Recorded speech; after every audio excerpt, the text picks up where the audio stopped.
자, 11절을 다시 읽읍시다. 시작.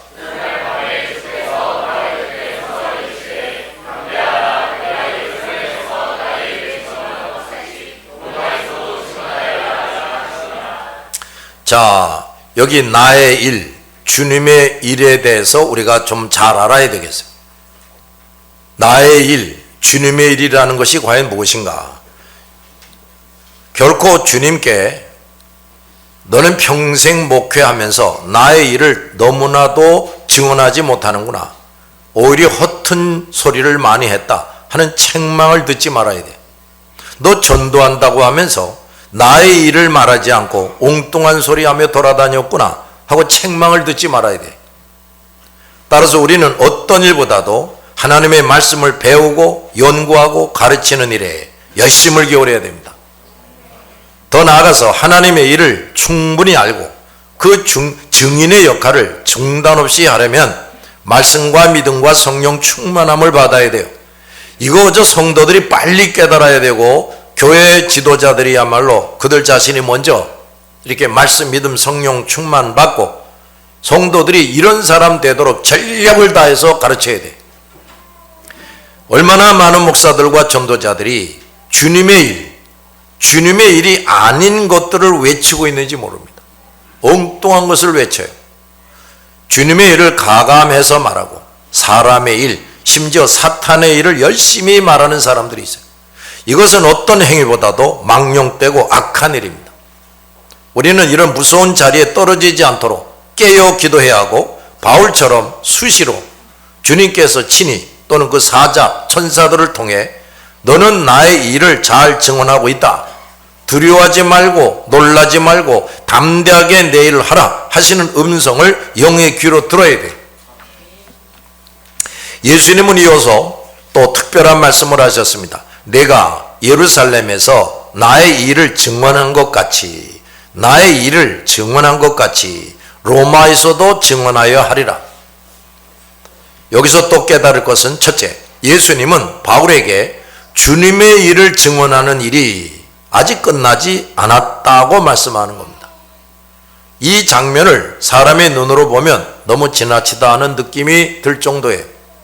그러나 예수님은 감옥에 쓰러져 있는 바울을 어느 때보다 사랑이 넘치는 시선과 마음으로 대하고 있습니다. 누구보다도 주님의 일을 충성되게 증언한 바울에게 지금까지보다 더 크고 놀라운 영예를 주시고자 하신 겁니다. 우리 그리스도 일꾼들은 이런 은총을 누려야 돼요.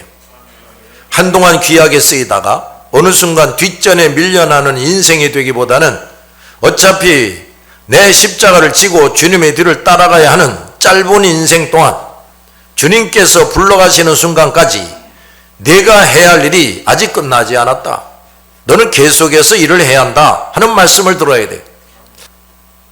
우리의 진정한 안식은 모든 일을 마치고 주님의 품에 들어갈 때에 얻는 것입니다. 두 번째, 주님은 바울이 경험했던 숱한 고난들, 그 고난들이 그가 최종적으로 당시 세계를 지배하다시피 하고 있던 로마 제국의 심장부에까지 가서, 황제 앞에까지 가서 주님의 일을 증언하게 하실 준비 과정이었다는 거예요. 그렇게 많은 고난을 당한 것이 로마 황제 앞에까지 가서 증언하는 일을 하도록 준비하는 과정이었다.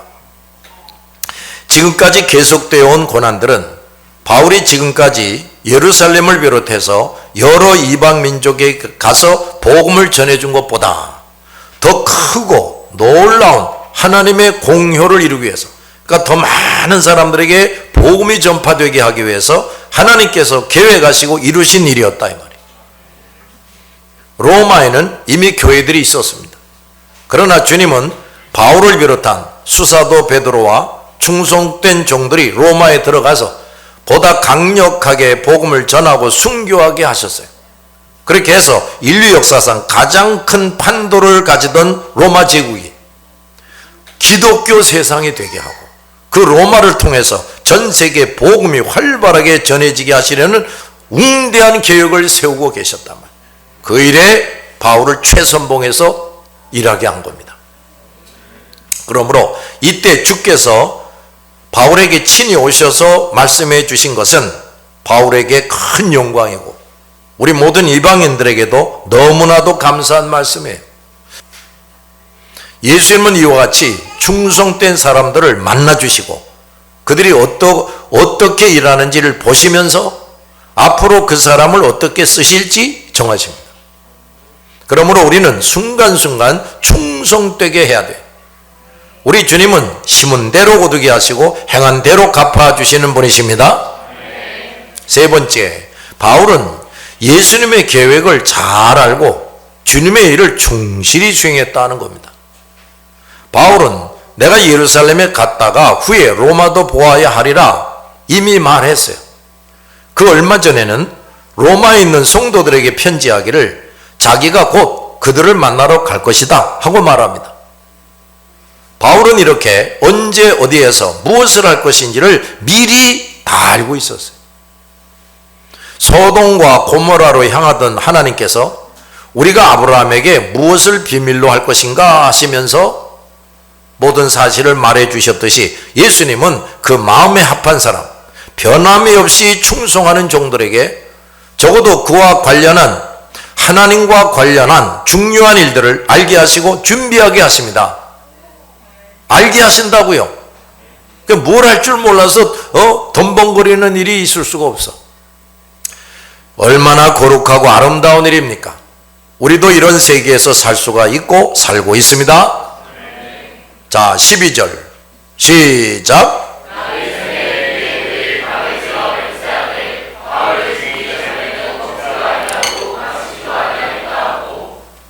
자, 당을 지어를 더 잘 번역하면 바울을 죽일 음모를 꾸미고 옵니다. 당시 그 유대인들은 바울을 죽이기 위해서 참으로 악한 일을 꾸몄어요. 그들은 소란을 일으키고 군중 심리를 이용하고 또 법적인 절차를 통해서도 소용이 없구나 하는 것을 깨달았어요. 그래서 이제는 암살이라는 아주 야만적인 수단을 사용하기로 결심을 합니다. 그들은 거듭되는 실패에도 결코 포기하지 않고 계속 시도합니다. 여기서 사탄에게 사로잡힌 사람들이 주님과 교회를 상대로 하는 악, 이걸 볼 수가 있어요. 첫째, 바울을 뭐 하기로 했다고? 암살하기로 한 거예요. 몰래 죽이겠다 이거예요. 이들이 누군가? 유대인들이란 말이에요. 그들은 유대 교인이면서 여호와 하나님을 섬긴다는 유대 교인이면서 예수 그리스도와 복음을 전하는 사람들에게 극심한 분노를 품은 사람들이에요. 근데 지금 13절은 안 읽었는데 그들이 40여 명이나 됐다 그랬어요. 당시 유대인들이 얼마나 부패 타락했는지를 알 수가 있어요. 이스라엘의 수도요, 유대교의 총본산인 예루살렘에서 이런 일이 벌어졌다는 것이야말로 아주 기이한 일입니다. 이사야 선지자가 예루살렘에 대해서 공평히 기거하더니 지금은 살인자들 뿐이로다 그랬어요. 이스라엘 백성들은 바울 시대에도 이토록 악했어요. 대를 이어가면서 이 악한 짓들을 했습니다. 그러나 오랜 세월 동안 악인들이 만들어 놓은 소굴에 선한 그리스도의 사람들이 섞여 있었어요. 그들 중에는 바울과 같이 하나님 앞에서 선하고 합당한 사람들도 있었고 그 예루살렘에만 예수 그리스도를 믿는 유대인들이 수만 명이나 있었다 그랬어요. 예수님의 눈으로 보실 때 대부분의 유대인들은 어느 때 어느 민족보다도 악한 사람들이었어요. 그러나 그들 속에 있던 바울을 비롯한 신실한 그리스도인들은 그만큼 더 값지고 아름다운 보석이었단 말이에요. 최고로 악한 자들의 사회에 최고로 선하고 능력 있는 그리스도의 사람들이 있게 하셨다. 이거 얼마나 감사한지 몰라요. 바로 이런 주님의 섭리 때문에 그 유대인들이나 악인들이 지구상에서 완전히 사라지지 않고 그 자손이 살아남아 있는 겁니다. 그리고 죄의 복과 사악함이 아무리 강해 보이고 세상을 지배하다시피 해도 하나님의 진리와 정의의 법은 언제나 그것보다 강합니다. 이 세상은 그 소수의 사람이 외치는 하나님의 진리와 법에 의해서 지금까지 존재하고 만약 그들이 이 땅에서 다 떠나버리면 이 세상도 사라지는 겁니다. 두 번째, 그 계획을 세운 시기, 때가 언제냐? 놀랍게도 예수께서 바울을 찾아오셔서 만나주시는 바로 그 시간이에요. 날이 새매 유대인들이 바울을 죽일 음모를 꾸몄다 그랬어요. 저들은 밤에 음모를 계획했고 날이 새는 즉시 실행에 옮기는 겁니다. 얼마나 상반되는 밤인가. 예수께서 바울에게 방문하시고 바울에게 위로하시고 앞으로 그가 할 일을 말씀하시던 그 시간에 다른 곳에서는 그 유대인들이 바울을 암살하려는 계획을 꾸미고 있었다고 말해요. 얼마나 정반대입니까? 이 세상은 언제나 이렇단 말이에요.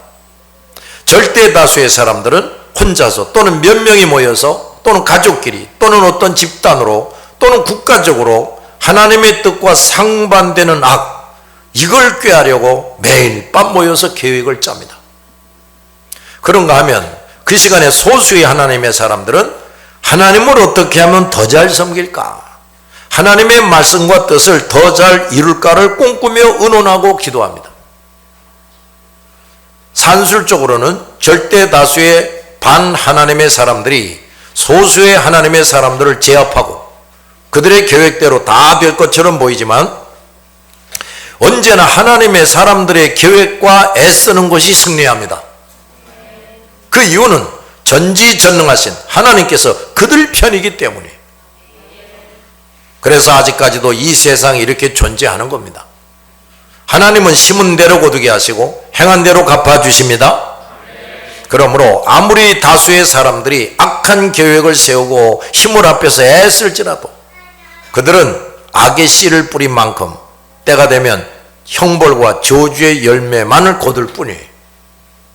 그리고 소수의 사람들의 하나님의 사람들이 여기저기에서 악인들의 핍박을 받으면서 뿌린 의의 씨앗들은 하나님의 돌보심에 의해서 100배, 1000배의 선한 열매를 거둡니다.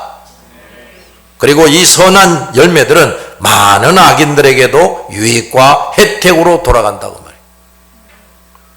그래서 이 세상이 여전히 존재하고 악인들도 여전히 연명하는 겁니다.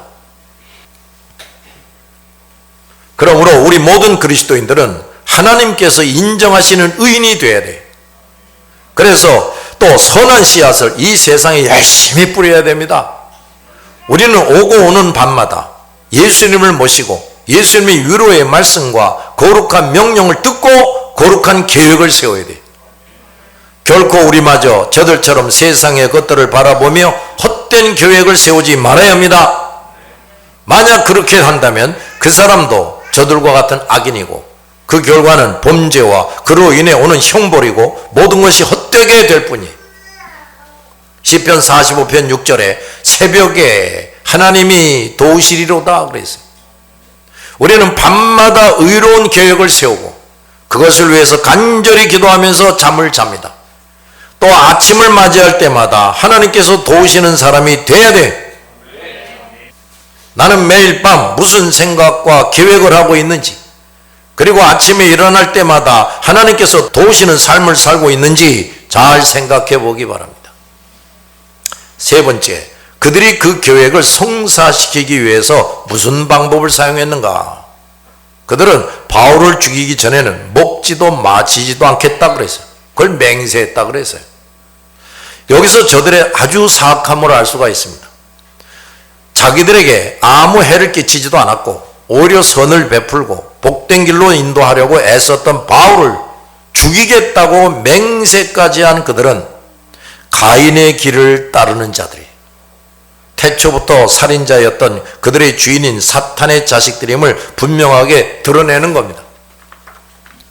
저들의 행동은 첫째, 하나님 앞에서 악한 죄를 저지르겠다고 소원을 하는 겁니다. 이런 소원은 결코 하나님께서 용납할 수가 없는 죄악이에요. 두 번째, 자신과 이웃들까지 저주하는 겁니다. 저들은 자기 영혼들에 대한 저주를 확보할 뿐 아니라 다른 사람들을 끌어들여서 자기와 같은 악행을 저지르게 함으로 그들의 영혼까지 저주를 받게 하는 것입니다. 저들의 맹세는 하나님의 섭리를 무시하고 모독하는 것입니다. 그들이 아무리 흥분했다 할지라도 하나님을 조금이나마 알고 섬기는 사람이었다면 하나님의 절대적인 주권만큼은 손대지 말아야 했다 이거예요. 우리는 하고자 하는 일이 아무리 합법적이고 선하다 할지라도 주께서 허락하신다면 이라는 조건을 반드시 붙여야 돼. 뭘 하든지 주께서 허락하신다면 하겠다. 주께서 허락하시지 않으면 안 하겠다. 우리 언제나 이렇게 살아야 돼. 그리고 일을 하다가도 그것을 하나님께서 금하시는구나 하는 것을 알게 되면 즉시 중단해야 됩니다. 하나님의 절대적인 주권과 섭리를 아예 고려하지 않고 무슨 일을 한다면 그는 하나님을 모르는 사람이고 하나님을 섬기는 사람이 아닙니다. 더욱이 그렇게 하면서 그 일을 성사시키기 전에는 먹지도 마시지도 않겠다. 즉 죽겠다고 말하며 맹세까지 하는 것은 하나님을 상대로 하는 극악한 죄가 됩니다. 저들은 이런 무서운 죄를 저지르고 있었어요. 저들은 불법적인 일, 결국은 이루지도 못할 일을 계획하고 그 일을 성취하기까지 음식을 먹지 않겠다고 맹세함으로 자신의 육체뿐 아니라 영혼까지 멸시하고 있습니다. 이렇게 저들은 큰 저주의 올무에 자신들을 올가매고 있어요. 저들은 저주를 자초했고 따라서 그 저주가 자기들에게 임할 것은 당연한 일이 되는 겁니다. 나중에 이놈들이 처참하게 이제 죽게 되는 거지. 끝까지 악을 고집하고 나가는 사람들은 이렇게 영과 육을 동시에 다 파멸시킵니다. 그러므로 우리가 잘못을 깨닫고 저주가 내게 미치기 전에 하나님께 회개하여 사함받는 일이 얼마나 중요하고 주님께서 우리에게 주신 큰 은총임을 잊지 말아야 합니다. 여기서 우리가 또 생각할 것이 있어요. 그 유대인들은 악한 계획을 위해 죽기를 다짐하며 힘썼는데 저 바울 죽이기 전에는 물도 안 먹고 먹지도 않겠다 그랬는데 우리 그리스도인들은 주님의 말씀을 지키고 영혼을 구원하는 일에 얼마나 최선을 다하고 있느냐 그 말이에요. 이것을 잘하면 그만큼 주님께로부터 칭찬과 거룩한 상급이 주어진다는 것을 믿고 있으면서도 죽기를 불사하고 힘쓰고 애쓰지 않는다. 그렇다면 그런 사람은 저 악한 유대인들만큼도 못난 인간들이죠. 성령을 모시고 사는 사람들이 어찌 그 나라와 의를 이루는 일에 사탄의 일을 하는 저들만큼도 게을리할 수가 있겠는가? 우리는 악한 자들 앞에서 부끄럽게 살지 말아야 합니다. 자, 14절부터 시작.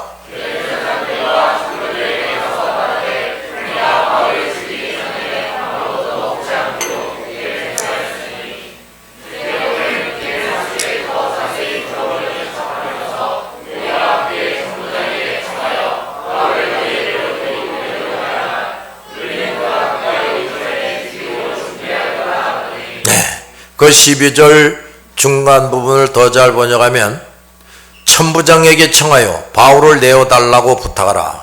그러면 우리가 기다리고 있다가 바울이 이리로 오는 길에 그를 없애버리겠다. 준비는 이미 다 되었다 입니다. 이 암살단은 대제사장들에게 가서 말합니다. 잘 들으세요. 아무도 모르게 그냥 하는 게 아니라 그 유대 사회에서 가장 높은 지위에 있는 대제사장들에게 가서 말을 합니다. 그리고 16절에 그들이 매복하여 있다 그랬습니다. 바울을 죽이려고. 그것도 대제사장에게 말합니다. 그들이 대제사장에게 이렇게 말했다는 것은 이것이 그대로 받아들여졌다는 걸 볼 수가 있어요. 여기서 우리는 기가 막힌 사실을 발견하게 되는데, 첫째, 당시 대제사장들과 장로들 그리고 공회는 암살단들의 말을 그대로 받아들이는 자들이었다는 겁니다. 이 유대교 지도자들이 얼마나 부패했는지를 알 수가 있습니다. 그 암살단의 사람들이 대제사장들과 장로들의 동의를 받아내는 데에는 어떤 무슨 절차나 시간이 필요하지 않았어요. 어찌 보면 대제사장들보다 이 암살단들이 더 우월한 위치에 있는 것으로 보입니다.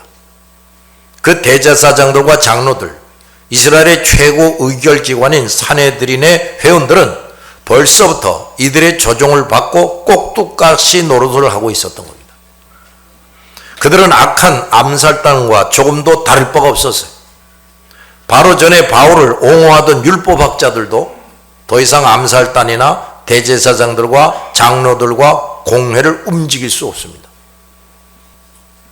예수께서 유대 땅에 나타나셨을 때 유대교인들은 지위 고하를 막론하고 그러한 사람들이었어요. 이미 미치광이들이었어요. 그들은 예수님을 죽이고 난 후 더 악화돼서 바울이 사도가 돼서 저들 앞에 왔을 때 그들의 영혼은 썩을 대로 썩었고 죽어 있었어요. 더 극도로 악한 자들이 된 것입니다. 죄를 회개하지 않는 사람들은 사탄에게 지배당한 사람들이에요. 그래서 이 사람들은 사탄에게 지배당한 사람들이기 때문에 사탄에게 더 충성스러운 도구가 돼요. 회개할 줄 모르는 자들. 우리 그리스도인들도 아직 부패 타락한 부분들이 남아있기 때문에 끊임없이 범죄합니다. 그러므로 우리는 날마다 내 행위를 돌이켜보고 회개하는 일이 필수란 말이에요. 뭐라고요? 필수. 반드시 해야 된다 이 말이에요. 이것을 게을리하거나 안 하는 성도는 죄가 죄를 낳고 작은 죄가 큰 죄가 되는 삶을 살고 영혼도 더 어둡고 잠자고 병들게 됩니다. 그러니까 이 회개할 줄 모르는 성도들은 이렇게 보면 그저 바람잘 날이 없어요. 바람잘 날이 없어. 이런 성도는 또 모든 면에서 퇴보합니다. 그 결과는 고통과 슬픔과 영육 간의 소중한 것들을 잃어버리는 것이. 또 모든 목사와 교회 지도자들은 자신은 물론이고 성도들이 회개 생활을 성실하게 하도록 부단히 가르치고 일깨워줘야 됩니다. 오늘날 이 사역을 하지 않거나 소홀히 하고 그저 사람들을 칭찬하고 격려하고 위로하고 복 빌어주는 그런 헛된 가르침과 또 그렇게 하게 해달라고 기도하는 이런 목사와 교회 지도자들이 많은데 그것은 큰 잘못이라 그 말이에요. 그것이야말로 주님 앞에서 커다란 직무유기 또 성도들에게는 해를 끼치는 짓이 된다 이 말이에요. 어찌 목사와 장로들이 그런 짓을 합니까? 목사와 교회 지도자, 성도들이 이 회개 생활을 잘못하거나 하지 않으면 조만간 저 유대교 지도자들이나 암살단과 같은 흉악한 일이가 됩니다. 아주 순식간에 돼버려요. 두 번째, 그 대제사장과 장로들은 그 암살단과 같이 모든 율법과 법 절차를 무시하는 사람들이었다는 걸 보여줍니다. 암살단은 암살 계획을 세우는 데 있어서 누구도 두려워하거나 의식하지 않았습니다. 대제사장이나 장로들은 그들을 책망하거나 저지할 사람들이 아니었어요. 따라서 대제사장과 장로들 모두 그들과 공범자가 되는 것은 아주 자연스러운 일이 되어버렸어요. 오히려 이 암살단 앞에서 저들은 아무것도 아니었고 그저 시키는 대로 할 뿐이었습니다. 그 악한 자들은 저들을 아예 무시하고 있었어요.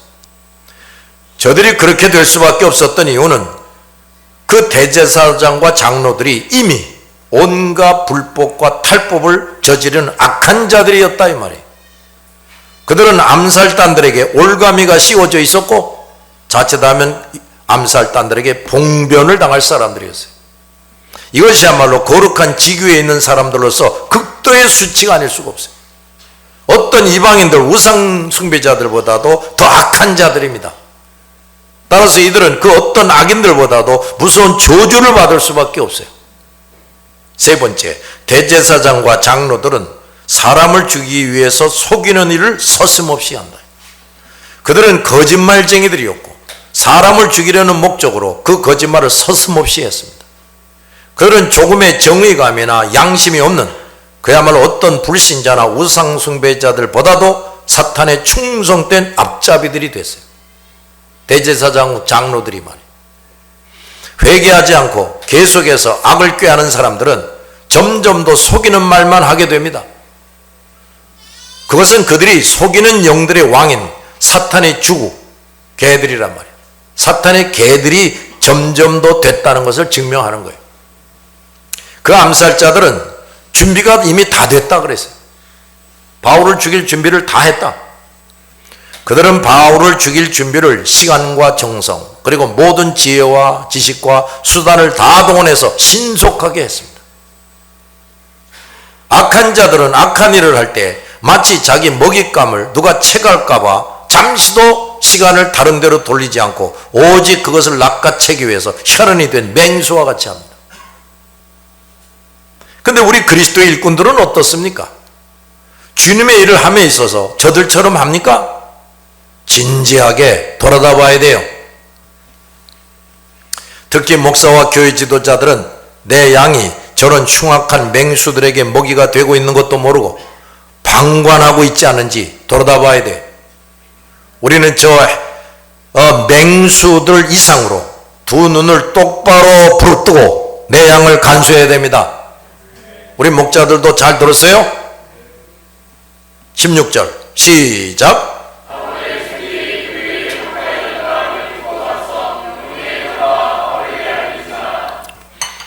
바울의 생질이 그들이 매복하여 있다함을 들었다 그랬어요. 구체적인 기록은 없지만 그 비밀은 신기하게도 바울의 조카에게 들려졌단 말이에요. 20절 21절을 보면 이 조카는 그 음모를 매우 상세하게 알고 전합니다. 이것 또한 주님께서 역사하신 겁니다. 암살자들과 유대계 지도자들은 그 음모를 철통같이 간직하려고 했지만 그들 중 누군가가 그 정보를 바울의 조카에게 다 알게 하도록 하나님이 주관하셨다 이 말이에요. 이 조카의 정보는 천부장으로 하여금 그 직무에 실수나 잘못이 없도록 하게 해 주었어요. 주님의 이런 도우심이 없었다면 천부장도 큰 낭패를 당했을 겁니다. 그러나 만약 그렇지 않았을지라도 주님은 천사를 보내시거나 친히 바울에게 오셔서 알게 하셨을 겁니다. 이런 주님이 바울을 도우시는 한 어떤 음모나 비밀도 아무 소용이 없지요. 할렐루야. 유대인들이 총동원되다시피 하고 악한 자들이 바울을 죽이기를 도모했지만 예수님은 간단하게 그 계획을 무산시키십니다. 매복했던 암살자들은 허튼 쓸데없는 고생만 했어요. 하나님은 아주 간단한 방법으로도 얼마든지 큰 일을 이루십니다. 그러므로 주께서 함께 하시는 사람이 되는 것이 천군 만마보다 더 완벽한 도움을 얻는 거예요. 우리 그리스도인들이 단 한 사람을 구원하기 위해서 많은 시간과 재물과 정성을 쓰고 때로는 큰 고통과 손실을 입기도 합니다. 그만큼 마귀에게 속한 사람들을 그 수중에서 빼내는 일은 결코 쉽지 않단 말이에요. 그런데 원수들이 큰 무리를 지어서 거대하고 치밀한 방법으로 우리를 해치려고 할 때 주님은 나뭇가지 하나 가지고도 그 모든 것을 무산시킬 수가 있습니다. 그러므로 우리 그리스도인들은 사람들이 아무리 크고 강하게 우리를 대적하고 구원사업을 방해할지라도 눈이 휘둥그레지지 말고 겁먹지 말고 또 우리 눈에 아무리 절망적으로 보이는 상황이 벌어져도 결코 두려워하거나 낙심하지 말아야 됩니다. 전능하신 하나님만을 바라보고 철저하게 하나님을 의지하고 나가는 사람이 되어야 됩니다. 이런 믿음을 강하고 크게 가지는 것이 우리가 언제나 먼저 할 일이라고 말이에요. 그러나 연약하고 뜨뜻미지근한 믿음을 가진 사람들은 작은 일에도 두려워하고 낙심하고 도망갑니다.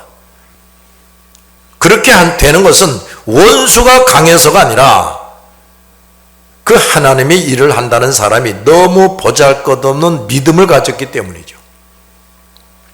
그래서 전도다운 전도를 하고 큰 일도 하고자 하는 우리는 하루도 그러지 않고 주를 향한 믿음을 키워서 믿음 충만한 사람이 되어야 합니다.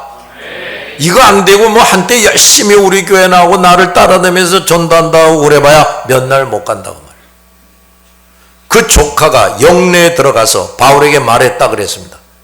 일반인이 로마 군대의 영내에 들어가는 일은 쉽지 않은 일입니다. 그런데 그가 면회를 신청할 때 상관들이 그가 바울의 조카인 것과 바울과 관련한 중요한 사실을 전하려는 것을 파악하고 허락한 겁니다. 바울은 비록 감옥에 갇혀 있었으나 천부장을 비롯한 그 군대의 사람들은 그 바울의 됨됨이와 특별함을 잘 알고 신임했어요. 이게 다 주님의 역사라고 말이에요. 그래서 주님이 함께 하시면 주님은 모르는 게 없잖아요. 응? 어떤 방법으로든지 주님은 우리의 문제를 해결해 주십니다. 기도합시다.